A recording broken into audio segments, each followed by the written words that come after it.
Hey guys, welcome in. Today we're going to meet up with one of my favorite producers, DJs, dancers. What can you say about Coflo? Super. He's been around for a long time, recording on loads of amazing labels. I'm blessed to have this is the second time I've interviewed him actually. Today we're doing this for the Saturday Night Experience. The man is headlining our Saturday Night Experience Goodbeat Weekender event in July 11th to the 13th. We're going to talk about that a little bit later. But right now, he's in Spain. He's in Portugal. He's about to DJ in a couple of hours. But we've grabbed him just now for a quick interview, get a little bit of a vibe about what Cody's been up to, what he's doing, and get some insights about where everything's going. Cody, are you there? Hey, what's up, man? I'm good, sir. I'm good. Super happy that you've agreed to do this. As a collective, we all love everything that you do. Appreciate You it. are the Happy, big happy to brother. happy to hang. You're the big brother. No, um, but yeah, I mean, it's been. I mean, I think I initially interviewed you probably about a year and a half ago for Lost in the River. It was a really tiny. You did a mix for me. It was super cool. Um, and then since then you've just, I don't know, I mean, you've always blown up, but it just seems recently you've completely blown up, right? I mean, there's my Coflo discography is just getting hammered. It's like every week there's a new Coflo remix. You're keeping yourself busy. I have to. I feel like if you want to get good at something, you have to do it a lot. So I want to get good at making music, so I'm doing it as much as I can. No, for sure. And I mean, in general, the remixes you've been putting out, like the original material, it's just getting better and better and better. Thank you, Um, bro. so one of the things I wanted to talk about, obviously, I speak to a lot of DJs. I speak to a lot of other people as well, their backgrounds and stuff. I mean, I touched on this with Juliet, I guess, when we were in Amsterdam. But I mean, you both come from the same place. You're both dancers. You've been here a long time. Club kids, you know, been all around like the West Coast, doing all of the parties back in the day. Can you talk to me a little bit about kind of your history, how that all started, um, and obviously how it informs you now as somebody that stepped into DJ and obviously producing as well. I mean, I don't know many dancers. I know a few. I don't know many dancers though that have gone into producing the way that you have done.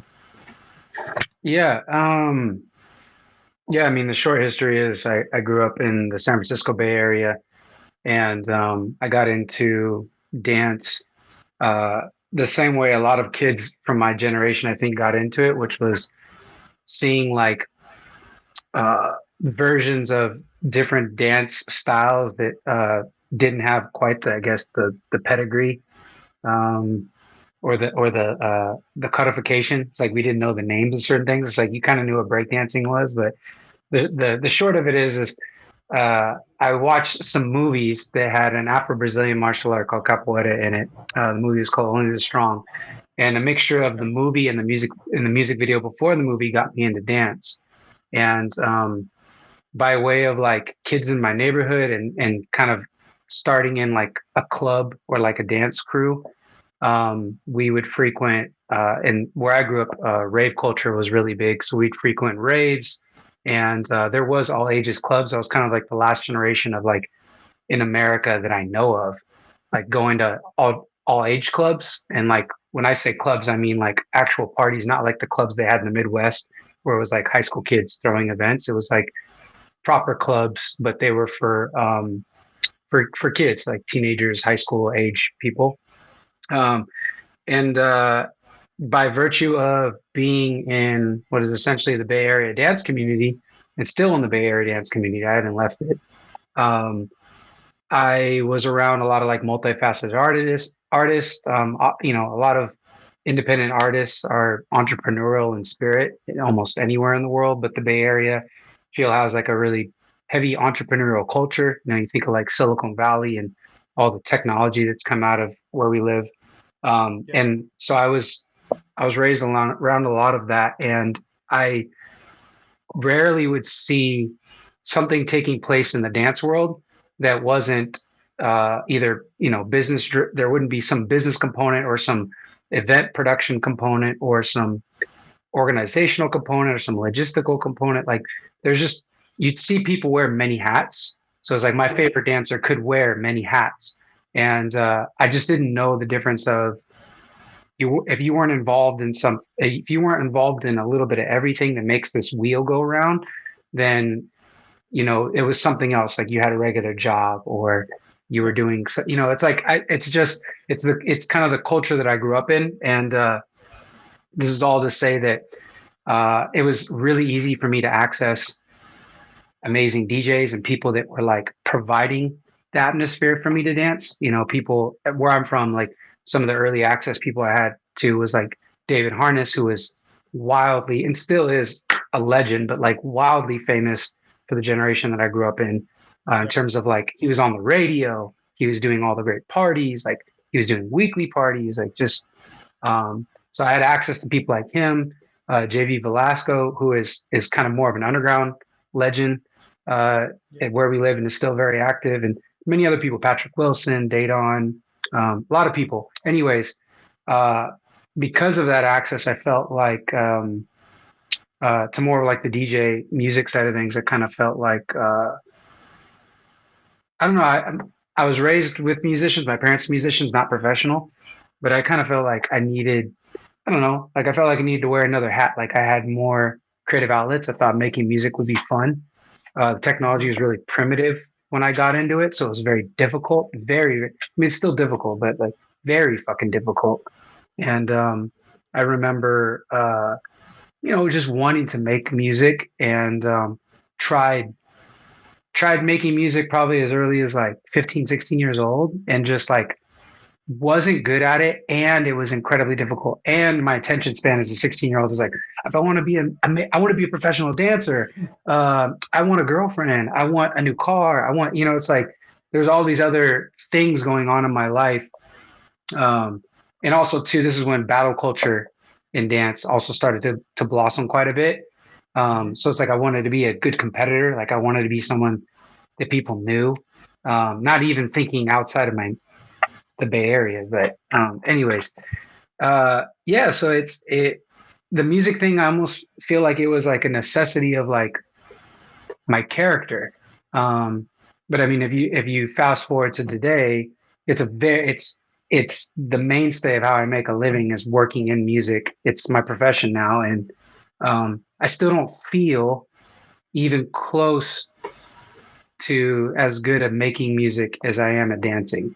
And it's not even about like what people how you think I look when I dance or how you hear my music. It's more of like I don't know how to explain it to people. It's like I've studied a few things for a long time and I can tell when things are automatic. There's like a jazz to it, like where I don't have Hmm. to think, and it just is like a way I express myself. I still don't feel quite as capable with music expressing myself as I do with movement. Um, but I mean, that's probably a byproduct of more hours in movement than music because I haven't stopped moving. Yeah.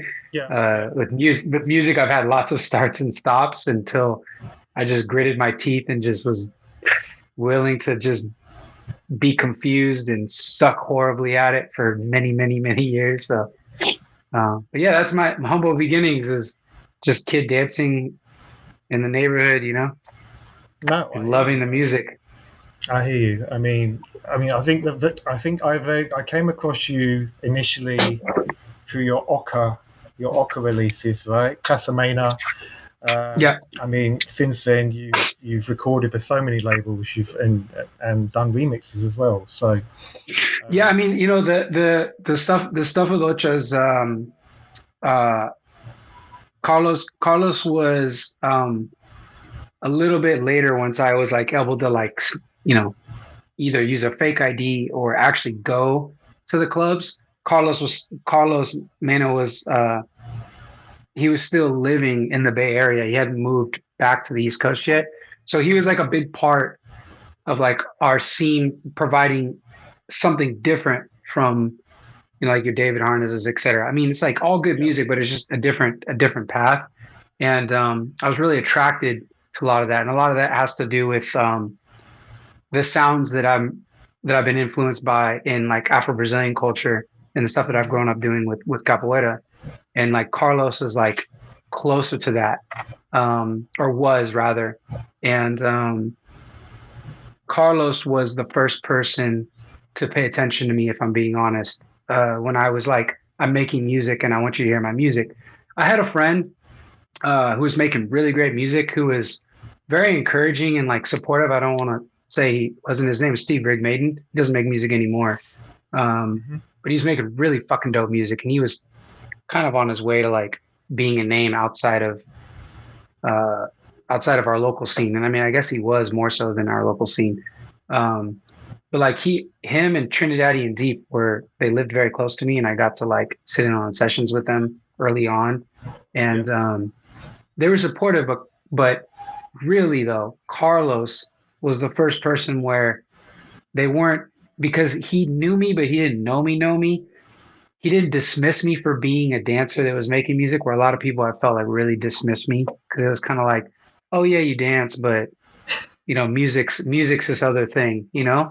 And you know, to be fair, you have to get good at something. So, you know, in a lot of cases, maybe I wasn't very good enough for people to be like, wow, this is amazing. They're not just going to give me the benefit of the doubt, which I rather I rather suck and not be just given a pass just because somebody knows me or they know Yeah. me for Yeah. something. So Carlos was, you know, major.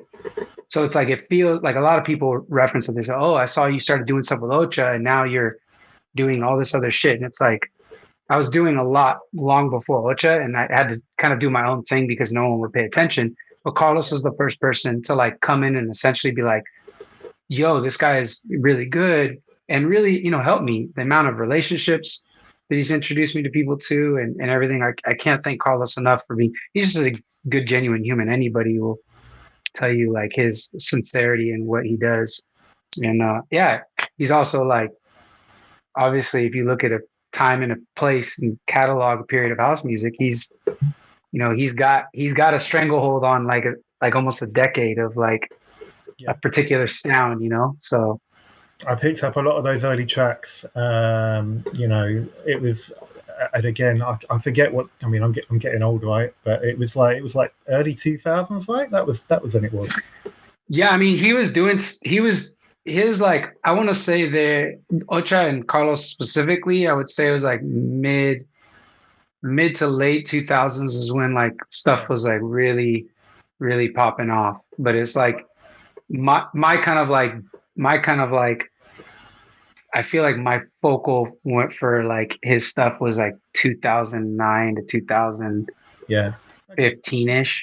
Yeah. I remember the bar sonic stuff he was doing, like the Yep. Maxine.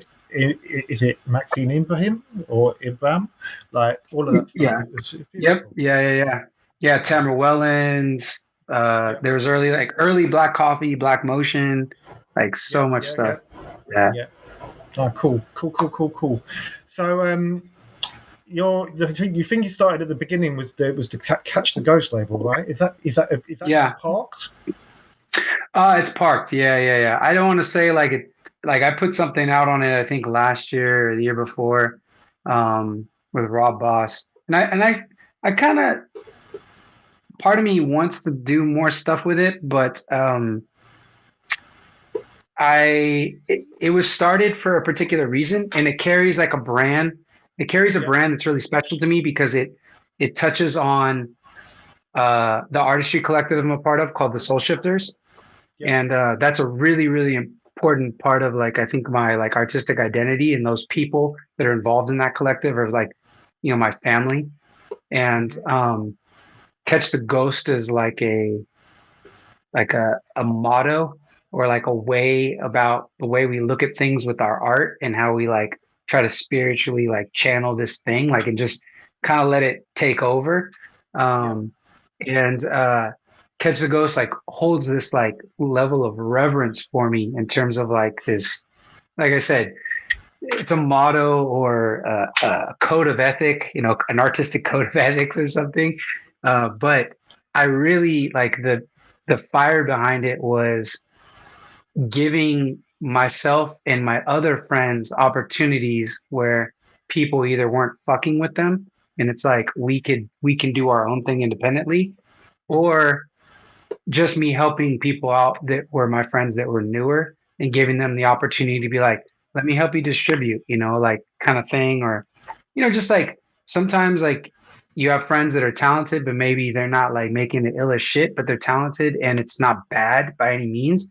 And it's Yeah. like, because I've had very few people help me or encourage me, like with my music, I kind of feel like if someone comes to me and I can be honest with them and they can take the honesty and I think what they're doing, in my opinion, is good, if I can help them, I want to. And that was kind of like my way with that label of doing that for a few of my friends, because it was like, yo, let me pat you on the back. It's not like let me just get your shit going or whatever. It's more of like encouragement, because it feels good. Like, look, you're a part of something that other people think is good.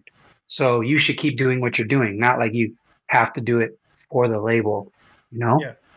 And yeah, I mean and that's no, sorry, go ahead. I was going to say it's the first place I actually saw Floyd. I mean, I Oh saw yeah. him on Twitch, and then I kind of did a little bit of I always search people. I like understanding their story and stuff. And I was like, oh, he releases on Catch the Ghost. So Yeah. that relationship was absolute. And actually, I think that at the time he was actually that was when all his stuff was coming out, and I think Right. you put out a couple of these early tracks. So Yeah. yeah, Yeah, I mean, I like to look at I like to look at it like, and I tell like you could. I mean, I don't know. You'd have to ask him or anybody else who's done music on Catch the Ghost, but like a lot of times, I try to explain it like I'm not putting out your music. You're putting out your music.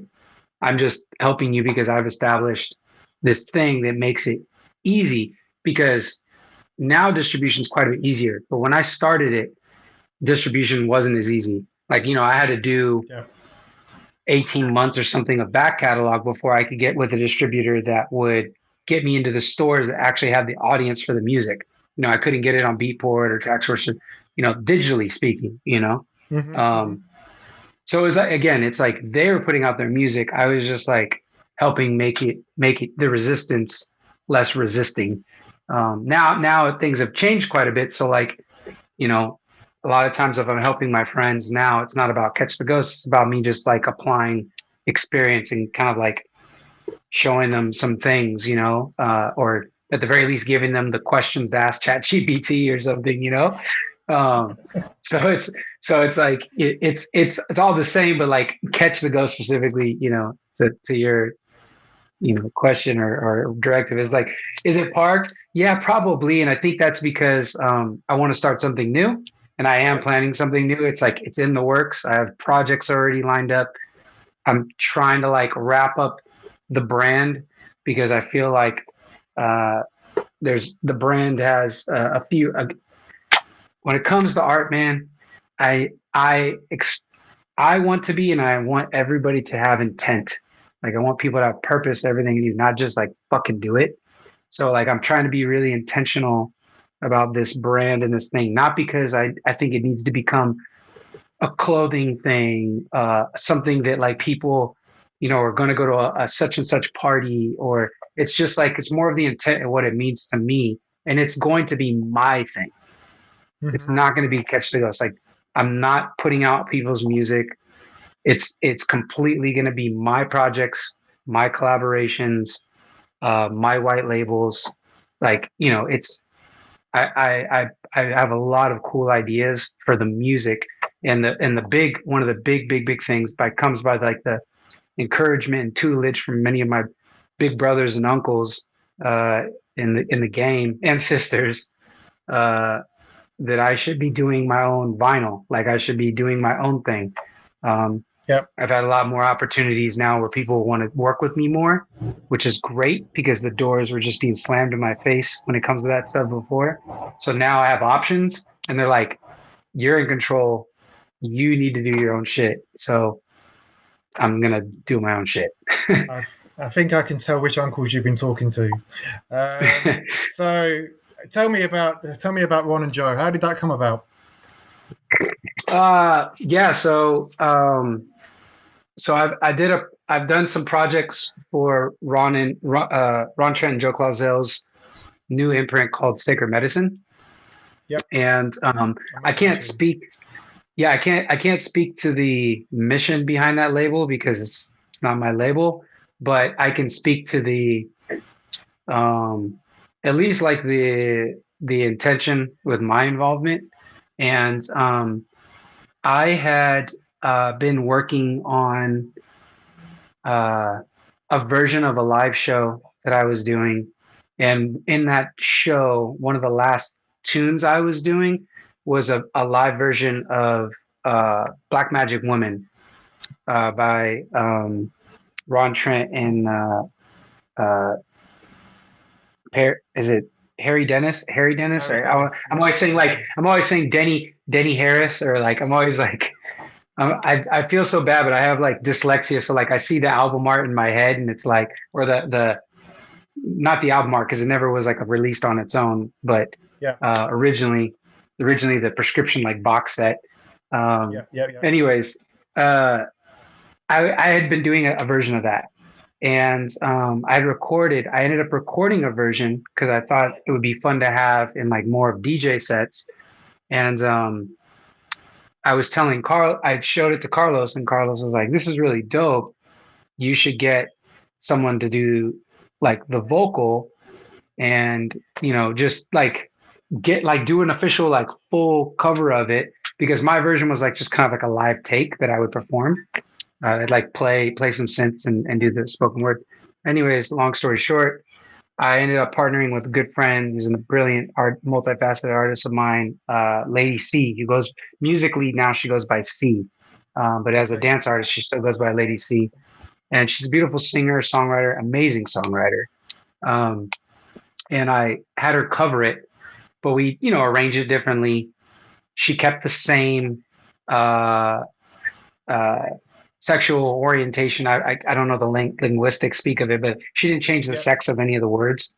So it was like is it really interesting because it's like a man with a poem about a woman, and she's a woman doing a poem about a woman, yeah, and which isn't a big deal, but for her as a songwriter, not as like a hired singer, that kind of is a big deal for her because it's not that she's uh, anti-gay or anything like that, but she's like, I don't want people to think as an artist that I'm trying to be something else that I'm not because this isn't my poem.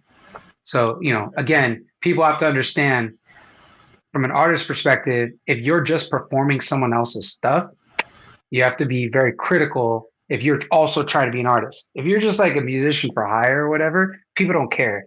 They're going to cover Yeah, almost anything, right? Because it's work. Um, but after many conversations, she was like comfortable with the idea because she knew what the song was for me. Anyways, that's kind of how my relationship got started with them because I did this cover. Ron really liked the cover. But because I think Carlos wanted to license it, Ron was like, okay, but then wanted to do something with it himself. And yeah, this was like it ended up turning into they wanted to do a project for that record, and Joe had done an amazing edit of that record, and then they wanted that as a part of the package. And then it turned out that my wife Tsunami, who's also a multifaceted artist, she had been listening to the song and painted this picture.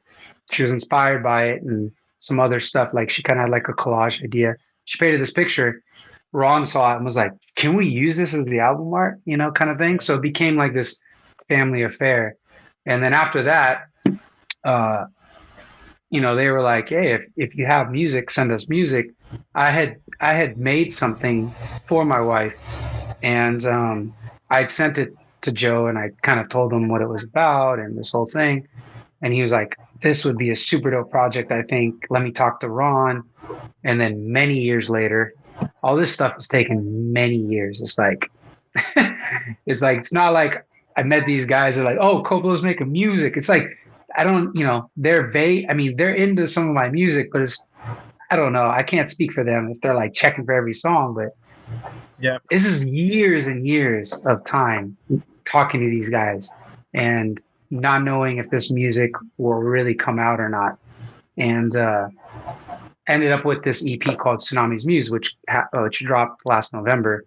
And it was the second or third, I think it was the third full project on Sacred Medicine. Yeah, So it's the third. I've got the first two. I have to say, I love Black Marriage Woman, but your version, I play that the most. I just love the oh, thank you.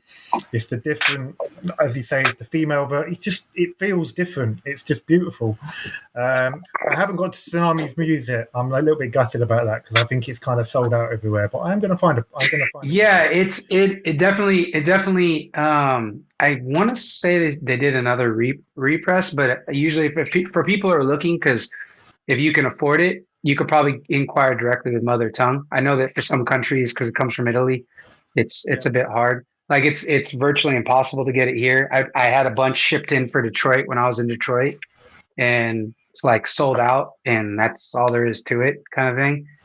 Which is a good problem to have, but no, it totally is. Totally is. I mean, look, it's difficult to shift records right now, and I mean, it does help that it's Sacred Medicine, right? And it does help that it's dope, like, and you're with the uncles, so absolutely. Yeah. I mean, yeah, and my wife did the jacket. My wife did the jacket for that as well. It's a beautiful jacket. I mean, she really killed it. I've got it somewhere. I was going to put it up, but I don't know. I've got a big pile of vinyl here. I'd have to disappear for 2 minutes. But no, all good. That's it. Thank you for that story. I've always wondered about that entire project, and you've just answered all the questions all in one go. It's brilliant. Yeah. So I guess the reason we are talking is obviously the Goodbeat Weekender, which is now in a month.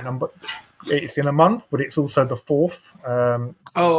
Yes. So we've obviously, I was there last year. It was super amazing. 3 days, 4 venues. It was super, like a big community kind of feeling. I love Toronto. Toronto put me on, and to me, this is a little way of saying thank you, helping Alicia kind of build out something for herself, Goodbeat, and then obviously putting on all this kind of stuff. I've stepped away a little bit this year. My life's been a bit weird, but I think she's smashed it on the whole programming, getting you involved as well. It's really nice because it's kind of got that Twitch Toronto feel, but also we're now bringing in people like you to kind of elevate it a little bit more. I do have where is the video? Is it somewhere? I've got I don't know. I'll add it in post production. Yeah, it's not the first time you've DJed in Toronto, right? You did something for Alicia. No, I did. Yeah, I did. I did a live show 2 years ago. It was my first time in Toronto for DJ Watts and production he was doing, which Alicia was a part of. I did a live show, which was the last live set that I was touring a bit. I want to get back on that idea in general, but just differently. And then I also ended up DJing a short set as a part of the same event, which was cool. But I've yet to go do a DJ appearance for a party like that in Toronto. Well, this will be my second time, I think. Yeah, I think it's going to be nice. We've got we've flown over Hyro, obviously, so there's going to be a dance battle in the afternoon with Jason Palmer and a few other DJs, and then I think you are DJing with Tyrone Solomon and my friend Ray Ray, actually, and maybe even Nick Holder. I need to. We're still kind of moving things around, but Aqua is a beautiful space. It's going to be a really nice vibe. Yeah, I'm super looking forward to it. I like Toronto. I like Canada in general. They're our neighbor, and I feel comfortable in Toronto. even I've actually done a number of things in Montreal, and even though Montreal does feel a little bit different from the country, rest of the country, like I still get it's still a great vibe to go hang out up there for sure. Yeah, no, I mean, it's a little bit more stable than I say your current country. So, but Sure. when I went there, they were super nice to me. It was a very community led kind of warmth. I mean, next year maybe we'll do it next year, for sure. So, I'm time because you have got stuff going on in Lisbon today. Obviously, someone that's come up from where with Catch the Ghost and all the productions and everything that you've been doing. Have you got any advice that you would give to that I think is so geared around social media and stuff and being discovered? Have you got any? Have you got any kind of tips for people that are coming up now, either artists or DJs or creatives in general? I guess. Yeah. Yeah. I think the first thing is like learn and do your art. Like study the art. Like study what it is that you're doing. I think a lot of people study what they think works rather than what it is. And the reason why I say that is because and I get it. Like people that are new to something, they um they want to be seen. They want to like have validation for what it is. They want to, you want like accolade, whatever that accolade looks like. But I think it's important that you study as much as you can about the stuff that you're into or the thing that you think you want to do. And I say study, I mean everything. Like if it's music, you're studying like all the parts of how the sound is created, arranged, produced, who's involved in it. Start to look deeper. Like some of your favorite people might not be a one man band. They might have like co-writers and musicians and engineers, and see who's involved in all this stuff, because you might see a common thread. You also start to see, like, if you're into a particular artist, that there's like 5, 6, 7, 8 artists adjacent to them that are all like within, I don't want to call it a family because you never know, but they usually keep a tight knit circle of like co-collaborators and things. Like start to like draw those comparisons. And the reason why I say you study that is because it's also going to give you probably a timeline, and it's going to help better educate you and give you like the holistic view of what it is that you might be uh coming behind. I look I look at what I do, and what I do is what I'm into. I don't think is popular, but there are popular people making popular things doing what I do. But what I do in general is not popular, and I'm okay with that because I'm like carrying a torch, is the way I look at it. Right? They've done something, and maybe one day I will start a new flame. I don't know. I'm not aiming for that, but I might start something new and somebody else is going to carry it behind me. Or maybe I'm just passing the torch along. But it's like I'm a part of a lineage. I feel like if people approach it as they're a part of something rather than they need to be the next thing, I think is a way healthier mindset. It's going to allow you to be shitty at what you do, but get better at it. So you're not beating yourself up and you're not looking for shortcuts, because Yeah. shortcuts, they might get you somewhere quicker, but they have no longevity. Uh, the other tip I'd say is be as prolific as possible. Like try to make as much as you can, not put out as much music or do, as many competitions or whatever it is your art is. Like just try to do it a lot. A lot of people get hung up on like everything they do needs to be consumed, but it's like it's not the case. Like you just need to do it a lot because you need to get good at it.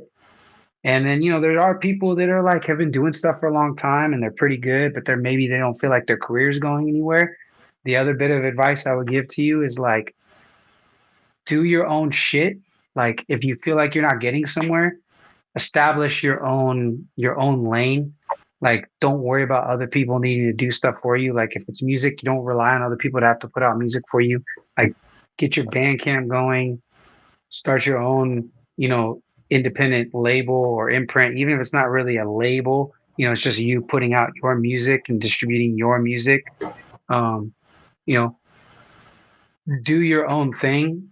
If you've been doing this for a while, you're making pretty good stuff, you're still not having success, past you doing your own thing, I would say, uh, be a real person. Like, I want to live in the studio. I want to make music. I want to go out and then I want to dance to music. I have very little ambition at being a performer. I mean, I'm driven, but I have very little ambition to like be a performer. I don't want to be a DJ. I've said this to so many people so many times. Like, my attitude is not changing about this. Like, I don't want to be a DJ, but I'm doing something, and I know because I want to dance to this music, I'm doing something that is a social, it's like a music that's meant for like social consumption. It's meant to like have this effect on people on these big sound systems. Like, you have to be a real person. Like, I know I have to exist. I have to go be around people. I have to meet people. Um, it's going to benefit you to have relationships with the people that you are inspired by. If you have the kind of personality that will allow you to have a relationship with them, like, this is a social thing if you're involved in this world. So you have to like be around it. And Yeah. coming from a guy who knows many other people like me who just would like to be in the studio and then go consume the music how I want on my own. And it's not like I'm anti people, but it's not like what I aspire. I don't aspire to be like, look at me, let me sign No, autographs and no. do all that shit. Yeah, but some people, that's what you really want. And if that's in your personality, it's to the benefit because you'll have more surface level success. You may not be as creative as others, but like, you'll have career success if you're more involved in the mix because you're doing business and you're talking to people. But for those who are like, have some good art and you're struggling, you gotta fucking be around people. I know it's really shitty for some people to hear. And the last thing I would say, and this is by far the most important thing, even if you just have music or art or whatever as a hobby, is like, and I said this earlier, like, be super intentional. Like, have intent with your projects. Like, I know that sounds a bit of like a conflict of interest, like, be hella prolific and have lots of intent. Cause it's like, how can you put out a lot of stuff and have intent? Well, sometimes the intent is about like doing the thing. Cause some Yeah. people can't complete anything. Right. Yeah. So like, sometimes the intent is making, or you don't have the creative inspiration and like trying to find the muse and use the muse. Like, intention comes in different ways, but like, you'll find yourself having more intent, which I think will serve a better purpose. And like, people can feel that. All the people, if you think of the people who you really admire, who have been around for a long fucking time, and you're Mhm. like, oh, and then when they drop a tune or do a remix or something, and you're like immediately checking for it. So in some cases, buying it and you can't even hear it, right? Yeah. Those people have so much intention in what they do, like so much. And that's like a common thread because trust me, I told you, you need to study all this stuff. Like, I continue to study and like look at these people and learn. They're alive now. All these people that I'm following, like, I continue to study. If I can ask the questions that make sense, like, and intention is like the thread that holds it all together, in my opinion. Yeah, for me, it's exactly the same. Right, you talk about intention. I mean, I've done a number of different things over the last couple of years, right? But the intention has always been around the community, around being authentic, and ultimately, I'm getting old, right? I talk about Yeah. legacy, right? I'm not a big DJ. I don't want to be a big DJ. Like, I do this because I like it. I majored in marketing. I understand branding and I know how to get the message out there a little bit further than for some of my brothers that probably need that kind of thing, right? That's why the Yeah. label exists. I love Floyd. I need to push Floyd because Floyd is dope. Like, but Mm. I need I need to move him, and ultimately some of the other guys as well. There's loads of people that I really do admire, but they don't necessarily, like you say, they're the guys that are in their room constantly producing music.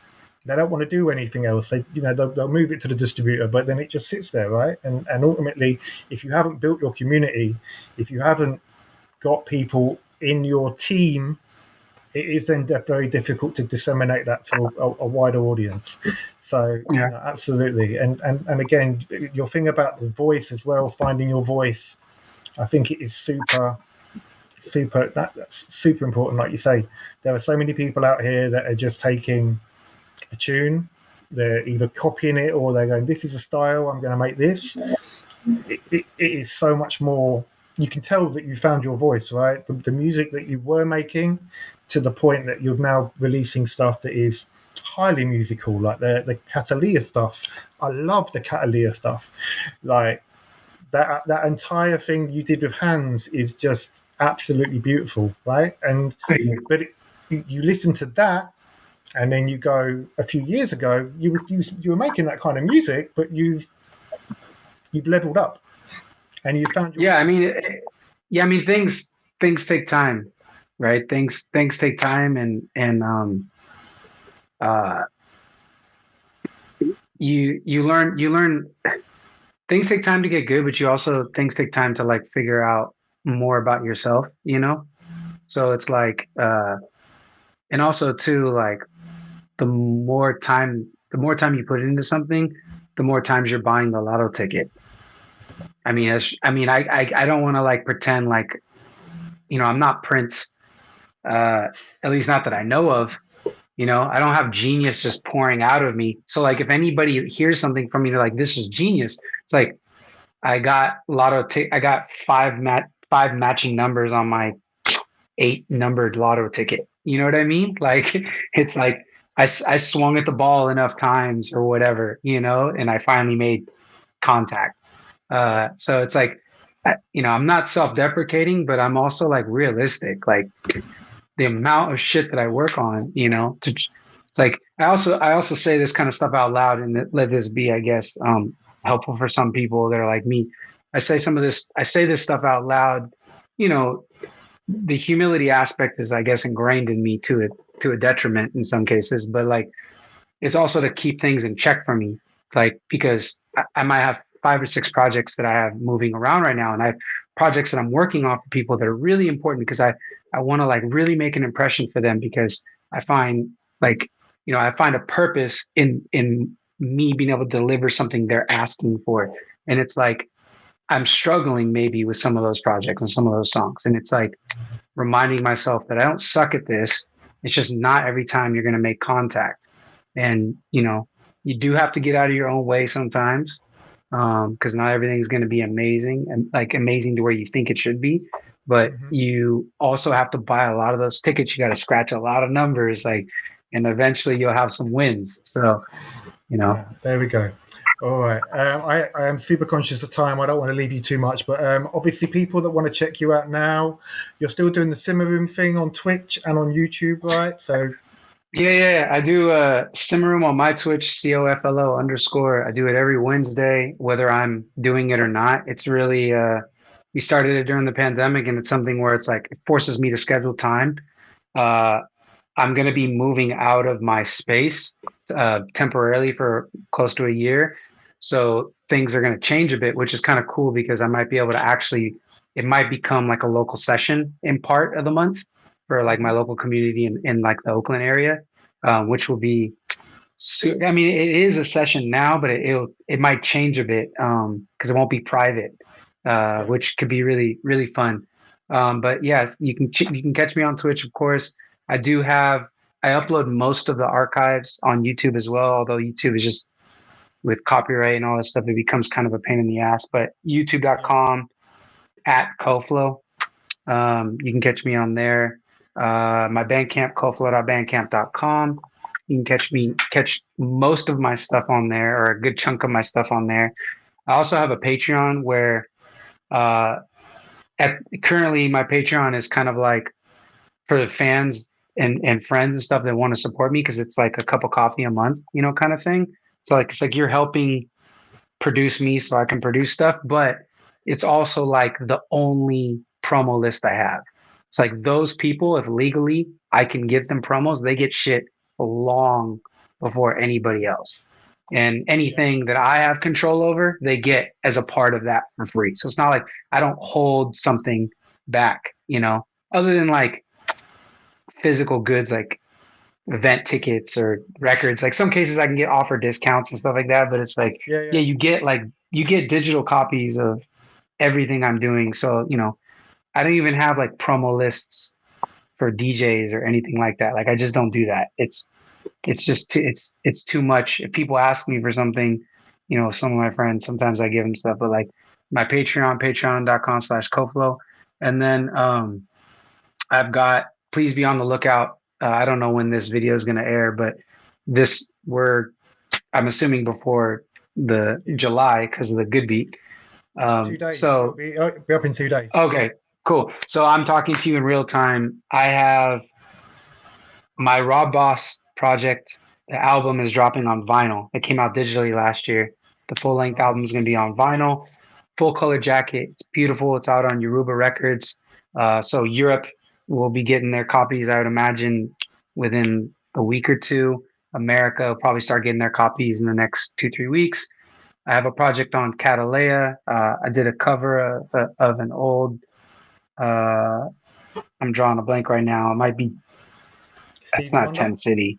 No, no, I did it's a, well, I forget all who wrote it, but I know Kenny Bobian's one of the writers. I'm just drawing a blank right now, but Okay. the song's called Love Masquerade. It's the project itself is driven by Jonathan, the label head of Catalea. So it's like a lot of the stuff that I'm doing with Catalea, in full transparency, it's not like I'm hiding any of this. It's through his brain trust. He has great ideas. He comes to me with those ideas. In some cases, those I want to do those ideas. And I've also been engineering a lot for that label, so it's really a really cool relationship working with Catalea. They're doing beautiful music, working with They are. amazing artists. But I did a cover of Love Masquerade, and that's got uh, Spinna and Vic Lavender on remixes. It's Nice. it's such it's such a cool record. Um, and then I have a new project with or my first project with Free Range, Jimster's imprint. So I did an EP, really fucking cool, much different than I think any music that people have heard from me in the last at least 12 months.